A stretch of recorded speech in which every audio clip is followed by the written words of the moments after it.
Good morning, and welcome to my little one mountain tea room, which tends to be my office for the most part.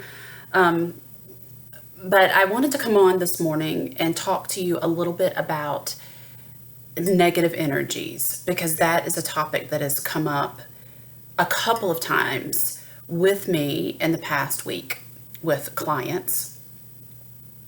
It's not a discussion that happens very often in sort of the new agey spiritual community because there tends to be a lot of focus and emphasis put on like love and light and sometimes almost a denial of anything that's dark or difficult, be it difficult emotions or energies for that matter.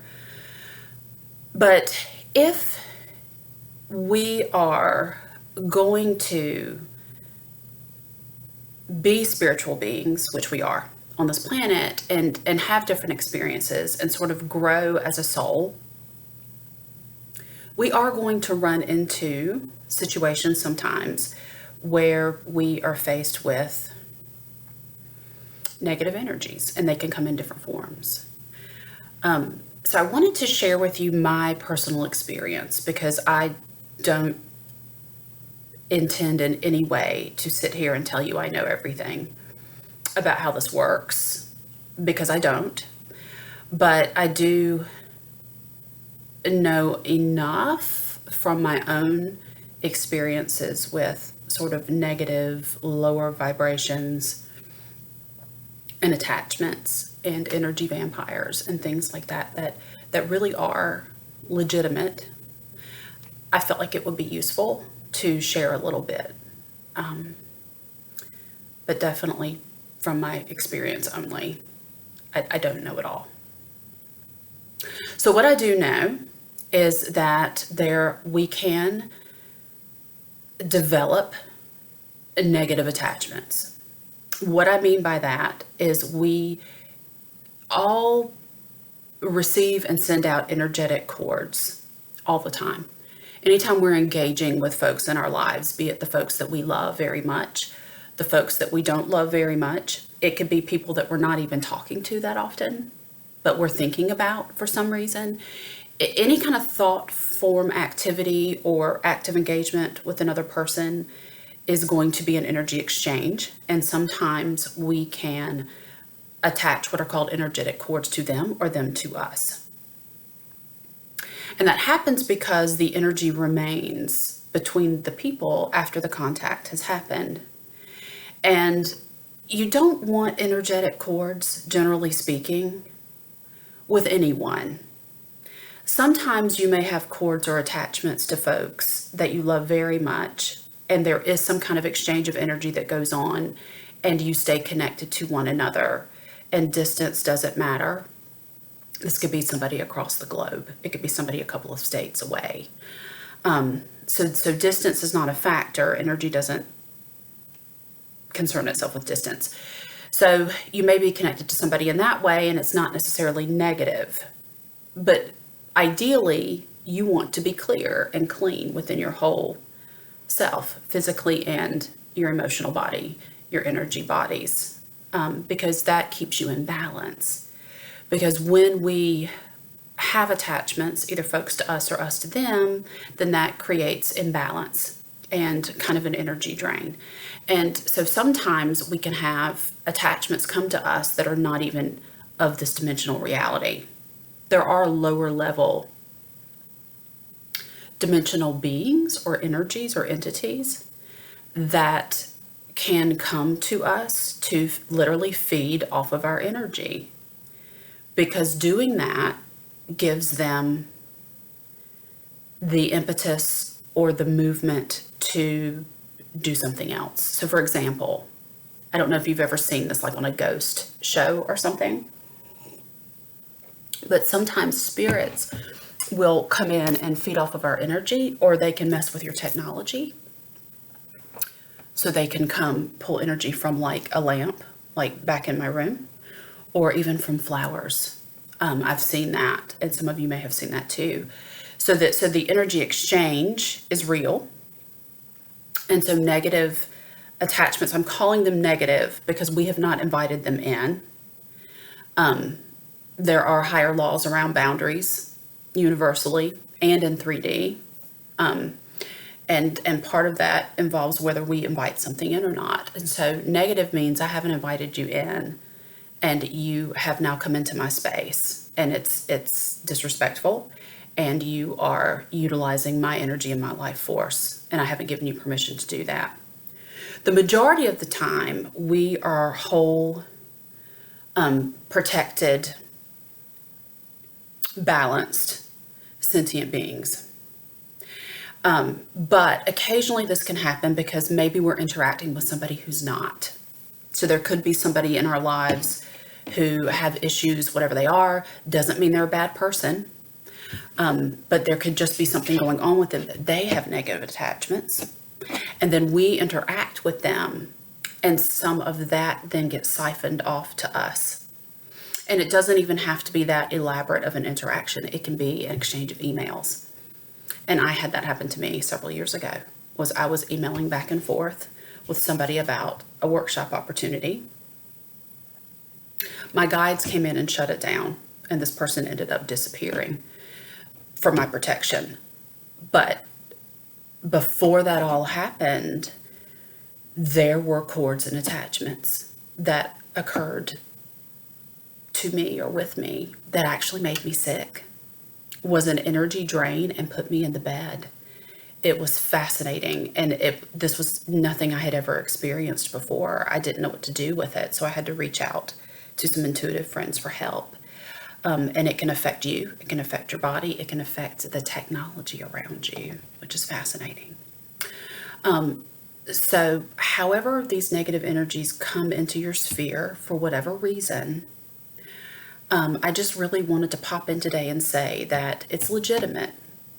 So don't let anyone tell you that it's all in your mind, or that you're losing it, or that there's no dark, that we only need to focus on the light, because that's going to also make you vulnerable for situations like this. If we deny that something exists, then we're leaving ourselves vulnerable. Just like in psychology, if you go into denial about something that has wounded you or hurt you that you need to work on, what happens when you are in denial of that? You suppress it. And then all of the energy around that trauma is going to lodge in your physical body. It's going to make you sick. You're going to have to deal with it. So it will get processed out regardless. And so it's kind of the same thing when you're addressing whatever the energies are around you. Again, it doesn't happen that often. The majority of the time we're balanced and protected. It can come in when we're not feeling well. It can come in when we're feeling emotionally vulnerable to someone else or to a situation. If we're unhappy with something in our lives, we can be vulnerable and open to something like that coming in through another person. So it comes to us in different ways. So I wanted again to say that this is legitimate and that it can happen. Energy vampires are real as well. So you can interact with somebody who's not in a good space, or who tends to have sort of a chronically negative outlook. Somebody who needs to feed off of your spirit, or they take advantage of your empathy or your kindness. Folks who are narcissistic or abusive, people who have issues like that, can be, not all the time, but can be kind of like energy vampires. And engaging with them, they're going to feed off of you. They're going to keep you engaged. They're going to keep you emotionally riled up. Because when that happens, that creates extra energy that they can use. And this could be very unconscious on their parts. Not everybody's walking around going, I'm an energy vampire. I'm going to use that to my advantage. You know, a lot of this is just unconscious. It's about just exchanges and how that happens. But when you're dealing with this, or when you realize, hey, maybe this is what's going on in my life, you can clear yourself. And what folks need to know is we're not powerless ever to any kind of dark side or any kind of negative energies. It's never as hopeless as some people would lead us to believe. It's never as dark as some movies or folks would lead us to believe, but it does exist. And what you can do within yourself to stay balanced is just to really stay aware of your emotional processes. Really stay aware of what's going on in your world. Are you kind of facing these things? Are you honest with yourself? Is there some kind of inner work that you need to be doing to grow as a person and as a soul? Are you living authentically? Are you living a life where you feel like you're being suppressed or suffocated in some way? You're not living fully as to who you feel you are. So really do your personal work and really own your life. That's key to staying balanced and having this not come in. Other things that you can do are things like, the classic clearing processes, like you can use sage. You can sage yourself. You can sage your house. You can burn Palo Santo. You can take salt baths. Salt is an energy neutralizer. And so you see that a lot on ghost shows where they will take an item that has come into a house that has odd energetic attachments in that item. That's real. That happens, and they'll cleanse it with salt. So you can do that with yourself. You can put yourself in salt baths. You can salt your door frames just to keep the flow of chi or energy coming in. It will neutralize it as it's coming in and out of the home. So you can do that. Salt lamps.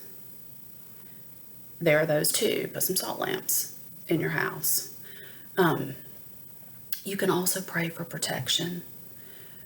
You can ask your angels and guides to come in and up the ante around you. You can go into a meditative state and visualize white light surrounding you and protecting you. And you can actually say out loud that you are expecting protection. You can pray to whomever you work with on a spiritual level. It can be Jesus, it can be God, it can be Mother Mary, it can be guides, angels. Just ask for that extra protection. Say it out loud because it's like a sound vibrational thing, and it taps you into the vibrations of all that is. So you can do that as well. And know that you are never powerless. Whatever the laws of the universe are that I will never pretend to fully understand, anything negative that comes into our sphere, any kind of attachment, any kind of energy vampire experience, anything that may can come into our home and cause disruptions or noises or discomfort or anxiety, we can get it out. We can stop it. We can say, you're not welcome here, go. And then we can take steps to get our center back and protect ourselves. That is always, always within our power. And we trump any of those negativities that may come around us. They cannot stay. They cannot succumb to us.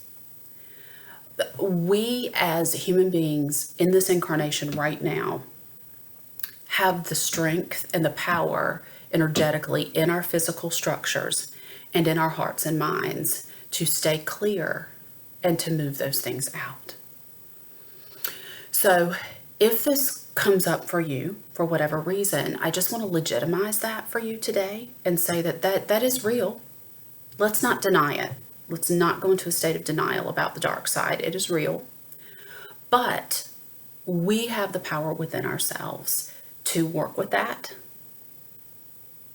to move it out, and to come back to ourselves in our own inner alignment with spirit and with God. So I hope this helps. If you want to talk with me about this further, please feel free to message me. I'm scheduling sessions all the time to work with folks for different reasons. And I love you, and I wish you a really good day. Take care.